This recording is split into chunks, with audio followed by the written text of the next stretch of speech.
Because it could be that there are ways of being in the world that justify the world, and there are ways of being in the world that make the world unbearable. And I believe that the narrative that runs through the biblical stories is precisely a dialogue between those two types of being. And the optimistic part of the story is that being requires limitation and suffering. There's no escape from that. But there are modes of being that allow that to be perhaps even more than tolerable. Perhaps there are modes of being that allow that to be good. And it's a straight and narrow road. It's a very difficult road to tread. So I think, well, that's possible. You know, I'm not an optimist by nature. But that's one of the things that I've conceptualized and read about that I actually find plausible, because it's certainly the case, everyone knows this, that there are ways that you can act that make things worse. Everyone knows that. And so if that's the case, there has to be the opposite, right? There has to be ways that you could act that make things better. And obviously you can act in ways that make things really way worse.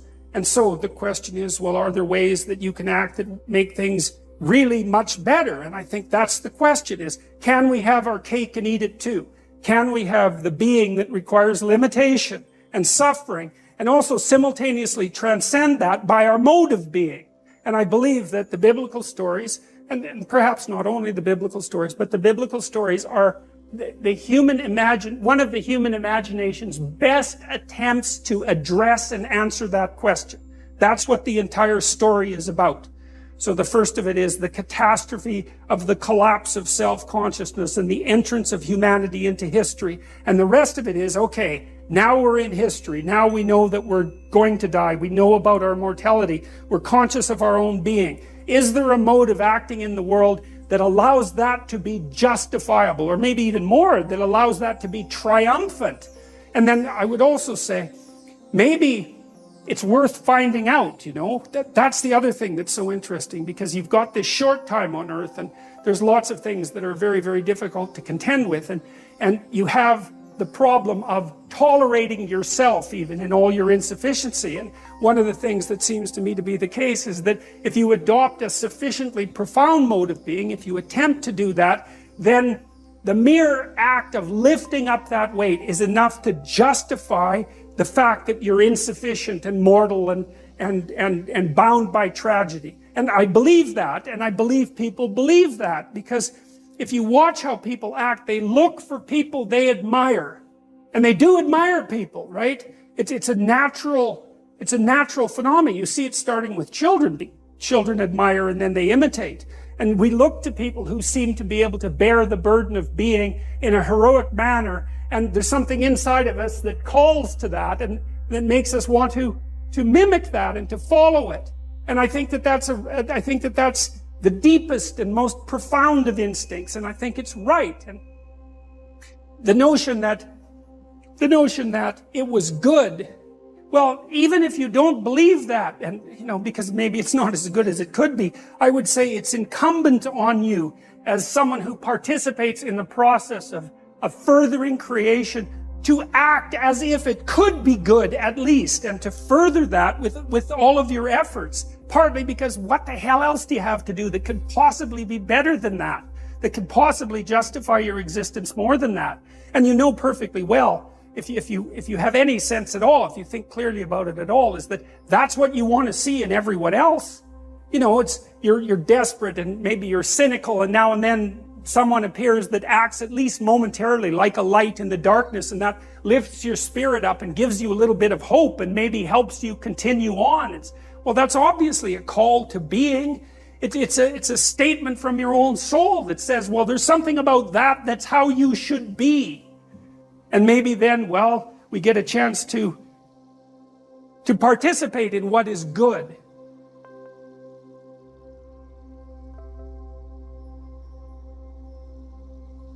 You might have heard about B.F. Skinner. You know, he used food pellets to motivate his rats, but what you don't know about Skinner is that those rats were starved to 3/4 of their normal body weight.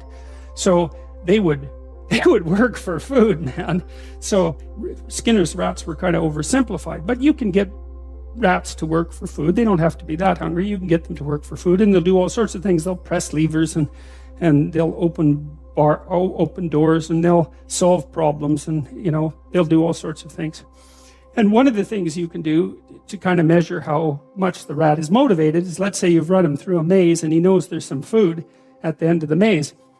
You can tie a little spring to his tail and see how hard he pulls when you open the door to the maze. So because that's how much rat work the rat is willing to do. So you can measure that. Or you can see how fast he skitters down the maze, and you can get an estimate about the rat's motivation. And so then you might say, well, how motivated is a hungry rat? And the answer would be, depends on how hungry he is. But there's another answer. It also depends on what's chasing him when he's going after the food. So if you have a rat and you have food over here and you waft in some cat odor, rats hate cat odor, and it's innate. They never have to see or smell a cat to be absolutely petrified by cat odor. And so if you waft in some cat odor and then open the door, that rat will zoom to that food a lot faster than it will if it's just hungry. So a rat running away from something that it doesn't want towards something that it does want is a very motivated rat.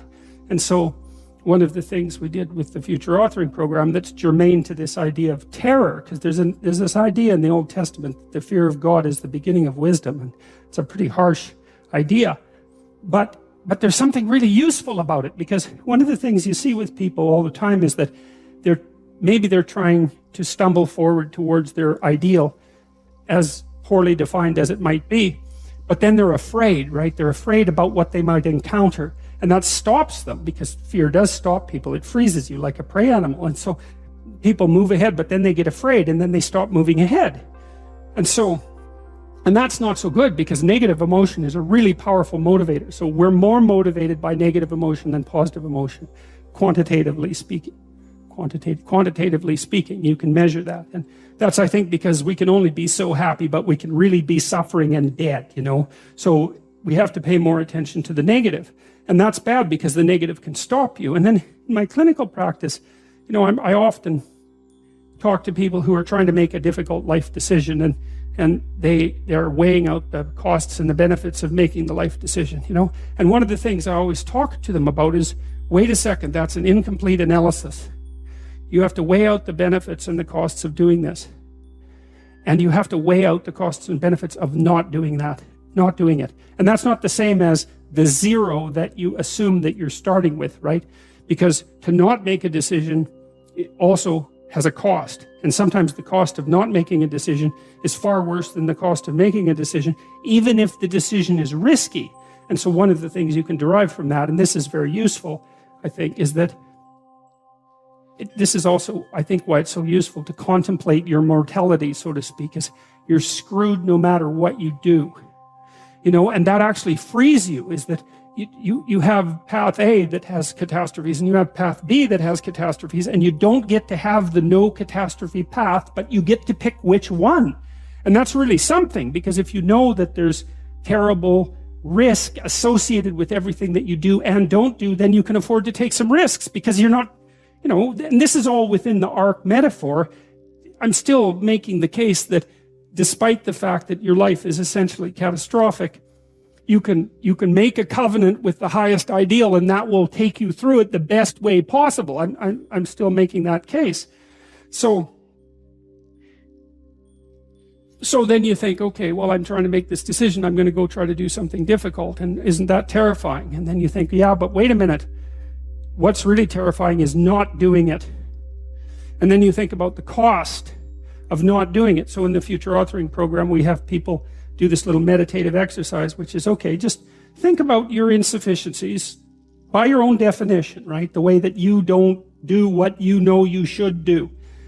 About the things that you do that you shouldn't do, that you know you shouldn't do beyond a shadow of a doubt, right? There's some things like that.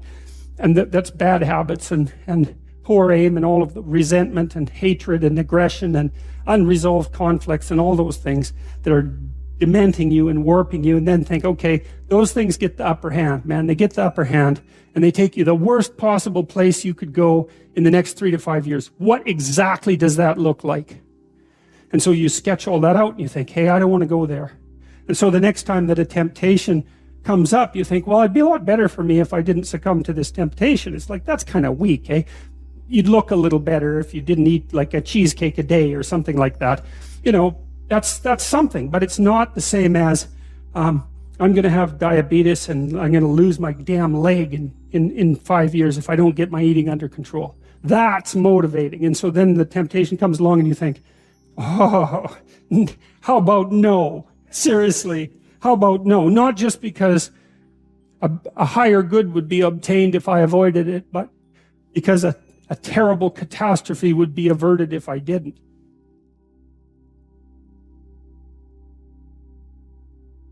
Well, so you want to get your fear behind you, right? You want to get it behind you where it's pushing you forward instead of in front of you where it's stopping you. And you get your fear behind you, pushing you forward by actually thinking through the consequences of not putting your life together. And the least of those is that you waste it and suffer, right? Because you're going to suffer anyways, man. So you waste it and suffer. That's a bad deal. Because maybe if you're going to suffer, you could at least do something noble and glorious and upright and powerful and honorable and admirable and helpful and difficult. You know, that's just so much better. And maybe that's good enough so that you think, hey, you know, little suffering, it's basically worth it. At least it's a way forward, you know? At least it's a way forward.